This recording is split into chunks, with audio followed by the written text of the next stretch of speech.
Assalamualaikum warahmatullahi wabarakatuh. Kali ini saya dan teman-teman akan menjelaskan bagaimana cara untuk mengurus jenazah. Nah, perkenalkan nama saya Izatul. Saya berasal dari Pasuruan. Dan saya Abdul Nasri, berasal dari Kalimantan Selatan. Saya Muhammad Amin Bagas Ati Samputra, asal dari Sidoarjo. Dan saya Rahman Arifal, asal Lamongan. Saya Ahmad Nurul Rahman, berasal dari Nganjuk. Oke, jadi di sini kita akan menjelaskan bagaimana cara mengurus jenazah, mulai dari mentalkin, memandikan, lalu mengkafani, lalu mensolati, dan lalu menguburkan. Nah, kali ini kita akan mulai dari cara mentalkin. Talqin adalah sebuah, kita harus membantu orang yang mau mati meninggal, dan kita harus memenuhinya hal tersebut dengan bacaan asyhadu an la ilaha illallah. Dan begitulah untuk berikut. Nah, yang kedua yakni untuk cara memandikan jenazah. Adapun cara memandikan jenazah ada bermacam-macam. Dan kita harus memandikan dengan cara tempatnya ini harus berada di tempat yang tinggi agar supaya air itu mudah dengan mengalir dan tidak menggenang, dan najis tersebut bisa hilang di dalam tubuh sang jenazah. Nah, itu sekilas penjelasan dari cara memandikan jenazah. Ya. Yang ketiga ada tata cara untuk mengkafani jenazah. Oke. Berawalan dari mempersiapkan 5 tali dan mempersiapkan 3 kain kafan. Jika jenazah itu laki-laki, maka persiapkan 3 kain kafan. Jika jenazahnya perempuan, maka siapkan 5 kain kafan. Mungkin cukup sekian. Nah, setelah dari beberapa penjelasan dari teman-teman saya, kali ini kita akan mempraktekkan bagaimana cara mengurus jenazah.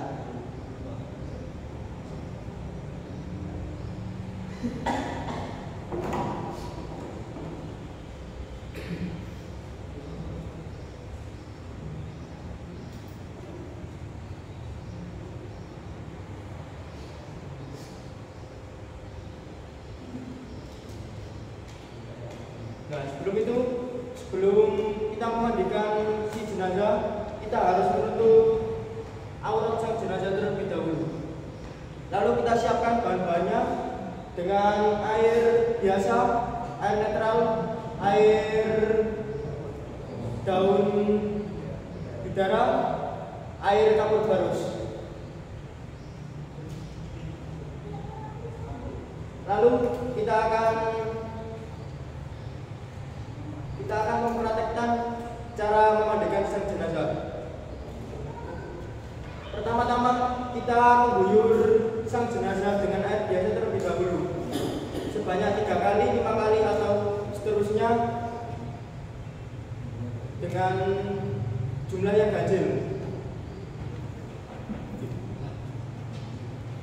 Mengguyurnya secara perlahan, selayaknya kita mengguyur orang yang masih hidup.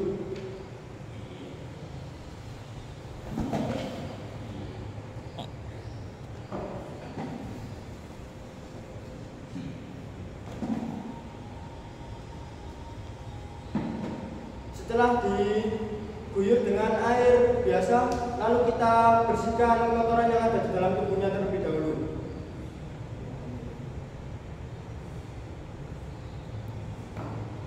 Kita bersihkan kotoran yang ada di dalam tubuh mulai dari kepala terlebih dahulu, lalu tangan, lalu perutnya.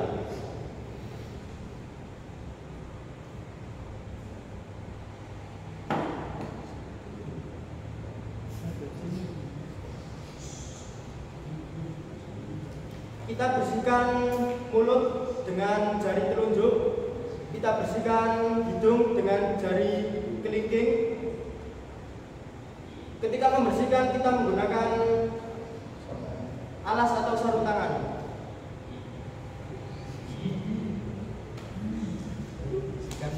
Setelah dibersihkan, lalu kita membersihkan jari-jarinya.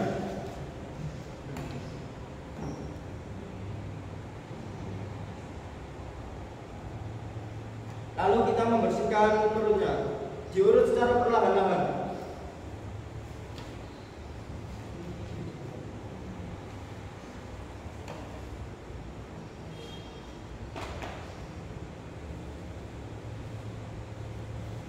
Jika sudah bersih, lalu kita guyur seluruh tubuh jenazah agar tidak ada sisa-sisa kotoran yang ada di dalam tubuhnya.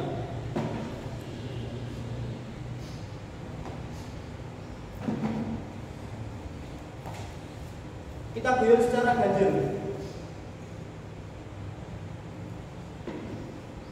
Setelah dibersihkan dari kotoran-kotoran sisa di dalam tubuhnya, lalu kita wudukan sang jenazah selayaknya seperti orang yang masih hidup.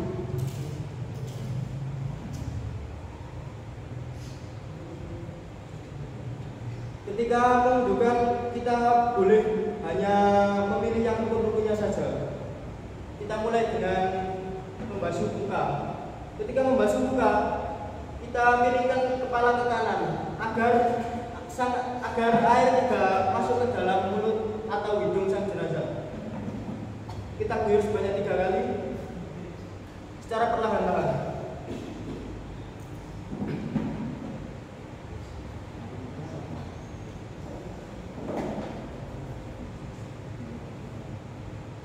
Mulai dari yang kanan.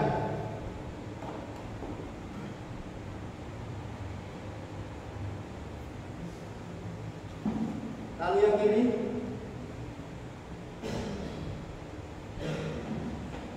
Lalu kepala.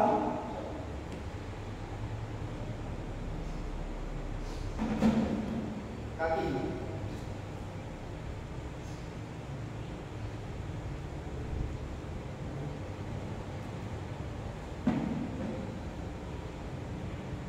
Setelah diwudukan, lalu kita gunakan air kapur barus agar sang mayat tidak bau menyengat. Kita gunakan air kapur barus sedikit saja.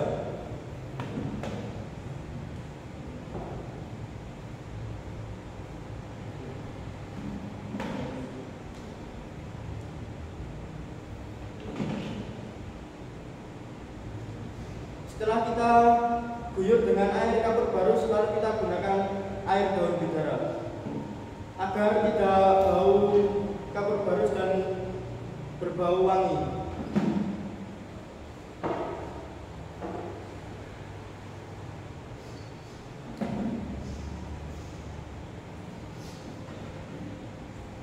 Setelah diguyur dengan air daun bidara, lalu kita ganti dengan kain yang kering.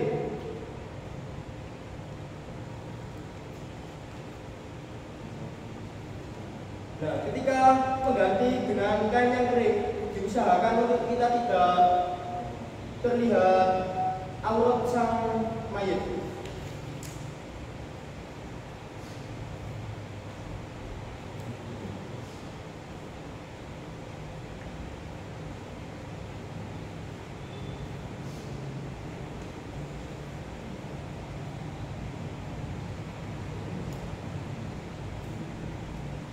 Lalu kita angkat dan kita kafani.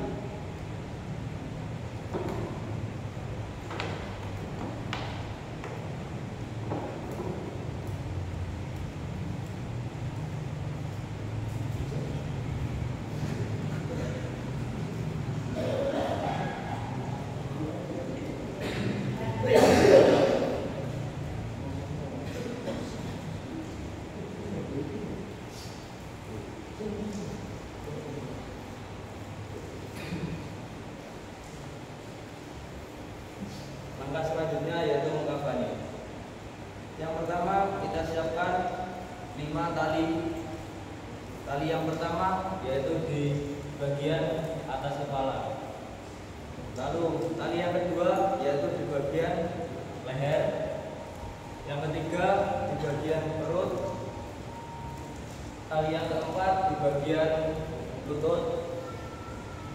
Yang terakhir di bagian bawah kaki. Nah, sebelum kita kasih kain kafan, kita lihat terlebih dahulu jenazahnya laki-laki atau perempuan. Nah, berhubungan sekarang kita prakteknya jenazah laki-laki, maka kita menggunakan 3 kain kafan.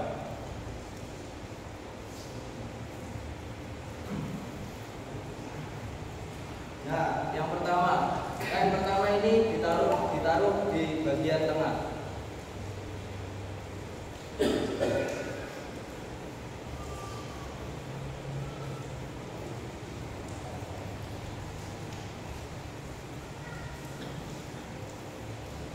Lalu kain yang kedua ditaruh bagian kanan.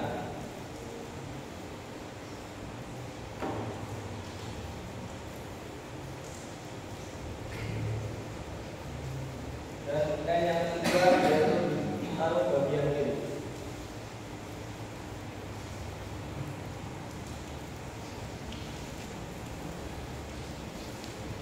Nah, setelah ini sang mayat akan ditaruh di atas ini.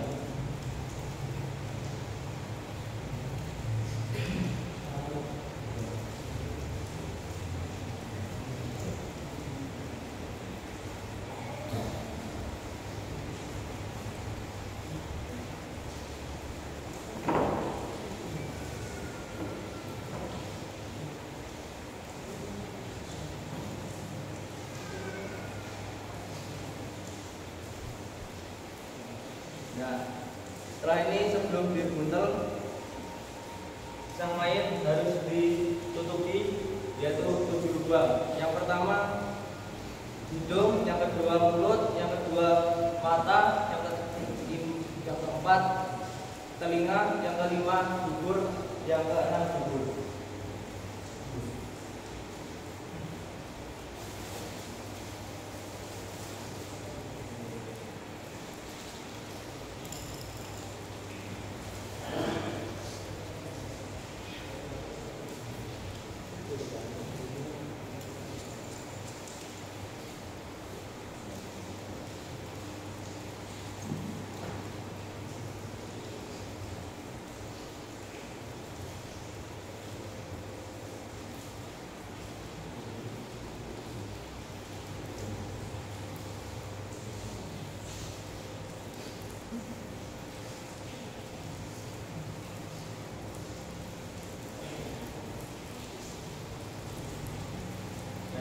Setelah kita menutupi itu lubang, setelah ini kita kasih kapur baru. Usahakan merata di area tubuh mayat.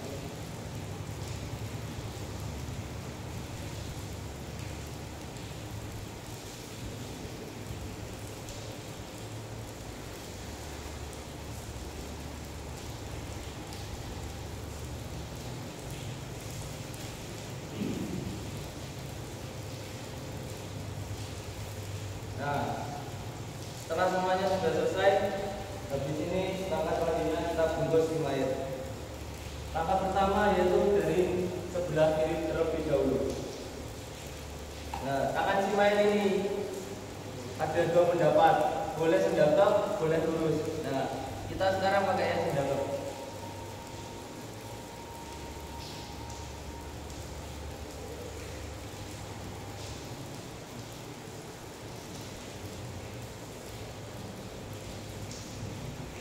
Kita mulai dari yang ini.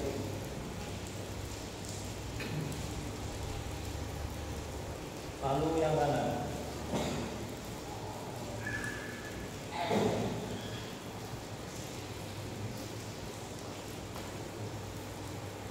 Sebelum kain yang ketiga kita tutup, kita harus mengambil kain yang ada di dalam dengan cara perlahan-lahan. Selanjutnya kita menghormati si mayat.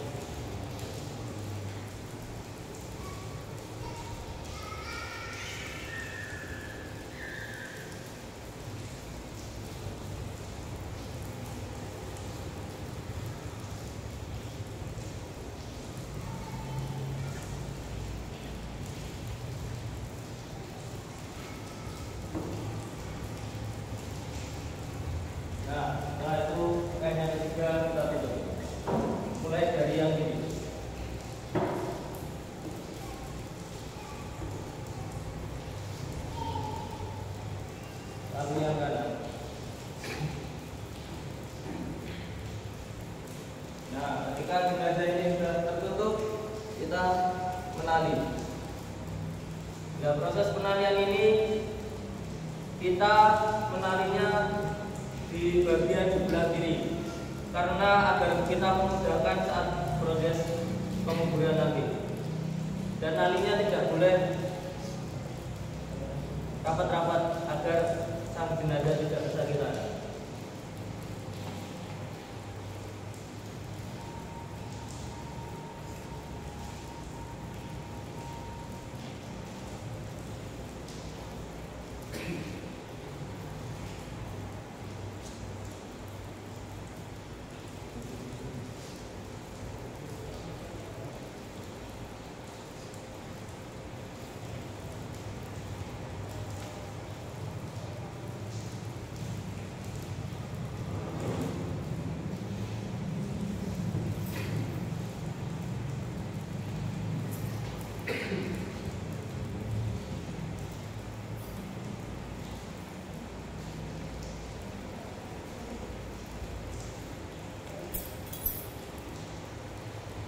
Nah,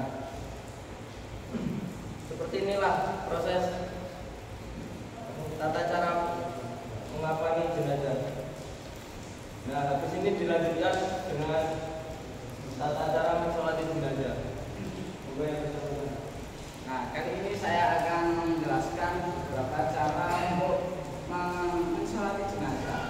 Nah, yang pertama yang harus kita perhatikan.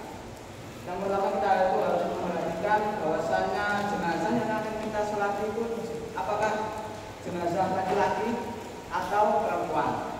Nah, untuk jenazah laki-laki kita itu harus berada sejajar dengan kepala. Nah, untuk jenazah perempuan kita harus sejajar dengan perut sang mayit. Nah, itu untuk imam. Nah, ketika kita sudah mensolati si mayit, dimaksimalkan minimal sofnya itu berada 3 baris. Nah, selanjutnya ada beberapa rukun yang harus kita ketahui untuk tata cara mensolati jenazah. Rukun yang pertama yakni niat. Nah, untuk rukun yang kedua yakni 4 kali takbir plus salam. Nah, mungkin itu sedikit penjelasan dari saya. Habis ini saya akan mempraktekkan bagaimana cara untuk mensolati jenazah. Nah, berhubung kali ini jenazahnya ini laki-laki, berarti kita saya sebagai imam harus sejajar dengan kepala. Nah, perlu kita ketahui ketika kita mensolati jenazah, mensolati si mayit, kita untuk takbir yang pertama kita akan membaca surat Al-Fatihah. Untuk takbir yang kedua kita akan membaca sholawat Nabi. Untuk takbir yang ketiga kita akan mendoakan si mayit. Nah, untuk takbir yang keempat kita akan mendoakan untuk seluruh umat Islam. Nah, mari kita praktekkan. Allahu Akbar. Bismillahirrahmanirrahim. Alhamdulillahirrahmanirrahim. Ar-Rahmanirrahim. Maliki yaumiddin. Iyyaka na'budu wa iyyaka nasta'in. Ihdinas siratal mustaqim. Siratal ladzina an'amta 'alaihim ghairil maghdubi 'alaihim waladdallin. Allahu Akbar.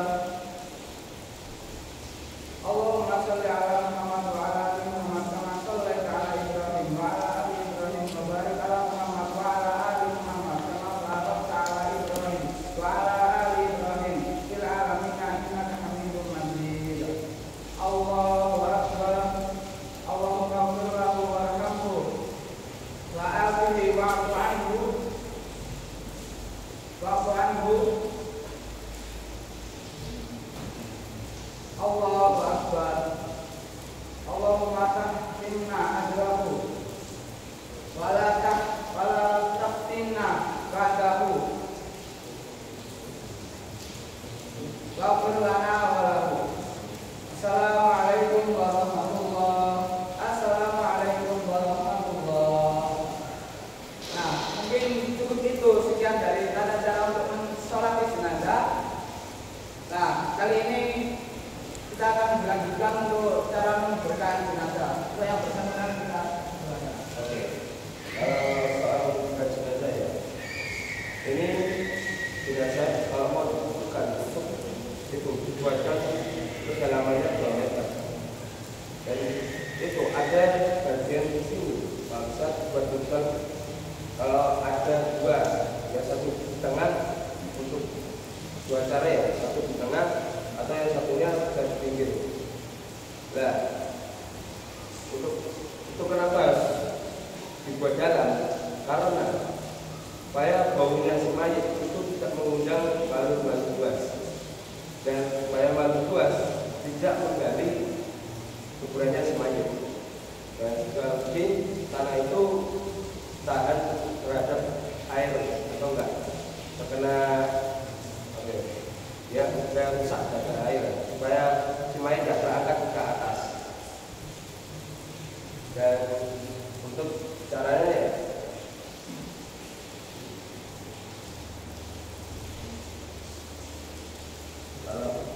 sebelum dikuburkan kita dirikan dulu si mayat ke arah kanan kiblat.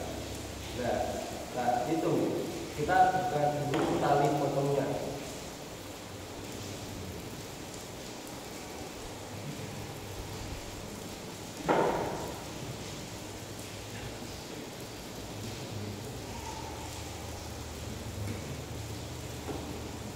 Nah, setelah buka pipinya itu dibuka dan ditempelkan di tanah.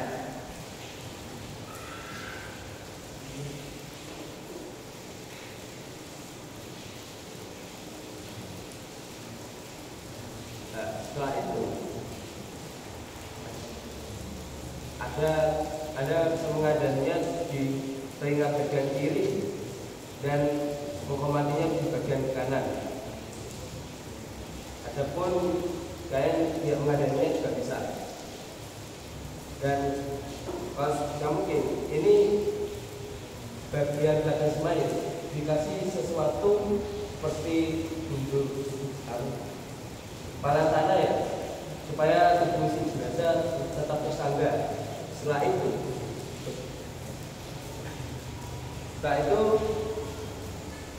ditutup menggunakan kayu. Setelah itu dikubur, dimasukkan ke dalam tanahnya diserok kembali dan tertutup. Dan itu kayak setelah menguburkannya dikasih batu nisan.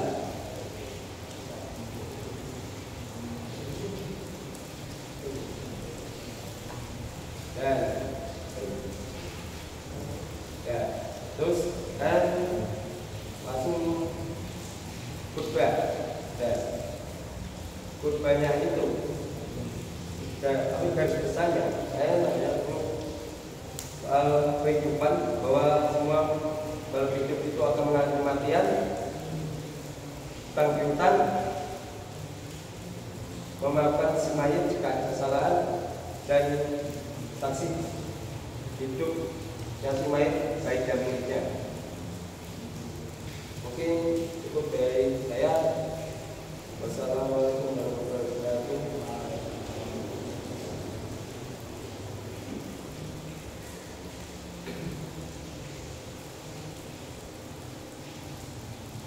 Saya kira cukup.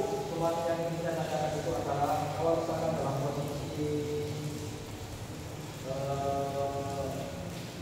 jenazahnya itu orang yang masih sakit dunia dan yang bisa berita, dia itu membela Palestina melawan Israel dari negara tentara, itu bagaimana cara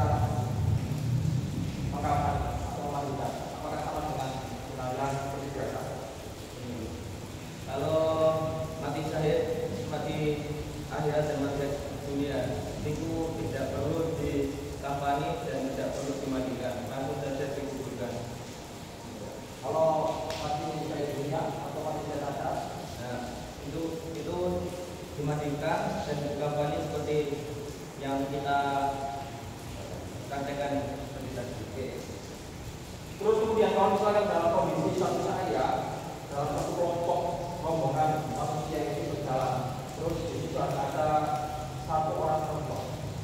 Nah ternyata qadarullah perempuan ini meninggal dunia, yang lainnya ikut melalaikan. Pertanyaannya adalah yang harus kita lakukan itu ketika memandikan dan mengamankan jenazah, apakah seperti biasa atau ada cara lain? Terus kita ulang. Coba Pendapat ulama tidak perlu dimandikan. kenapa demikian? Karena di dalam tempat tersebut hanya ada seorang perempuan dan yang lainnya laki-laki, berbeda jenis dan tidak ada masalah. Oke, begitu juga dengan sebaliknya ya. Jadi kondisi itu harus diperhatikan. Itu tidak bisa terjadi, tapi bisa jadi terjadi dalam kondisi tertentu. Nah, terus kemudian ini adalah materi yang harus kita pahami ya.